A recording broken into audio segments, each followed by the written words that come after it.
Yo, what's up guys? Welcome back sa aking channel.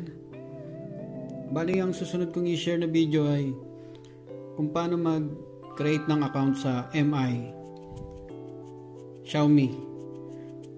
Pagka yung smartphone nyo po is Xiaomi or Redmi, yan, makapag-create po kayo ng account sa MI account. Ito po pala muna yung MI account. Yan po, MI account is a cloud service function developed by Xiaomi. Yan po. Tapos sa mga benefits po niyan, pwede nyo pong i-sync yung data nyo with MI Cloud. Parang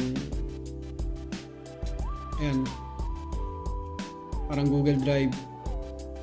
Kakaroon po kayo ng extra storage file sa cloud.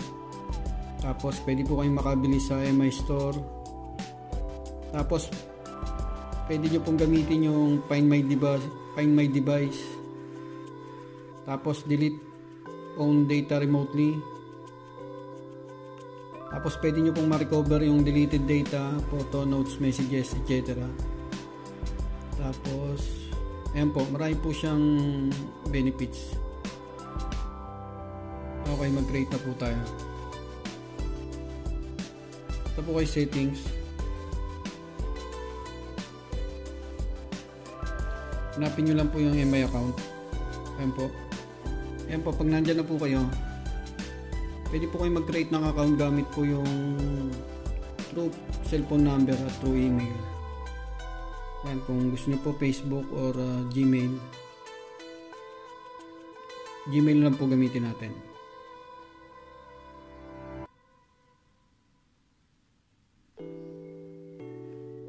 Yan, pag yan na po yung Gmail na gagamitin nyo, click lang natin itong region.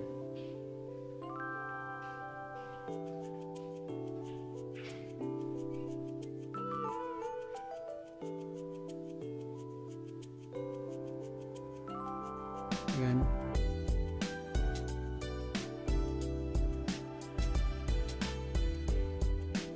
Pag okay na po, click nyo lang yung create a new MI account.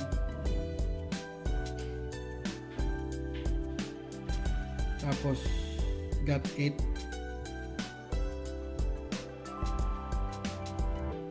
Allow nyo lang yan.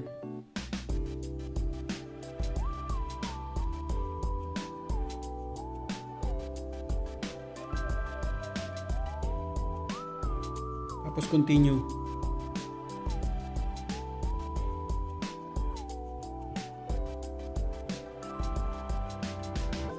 Ayan, nakagawa na po tayo ng account gamit pong email. Tingnan natin yung storage naman.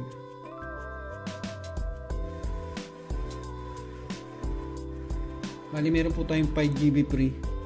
Yan, pare-parehas naman po yan sa Google Drive, ganun din po, 5GB.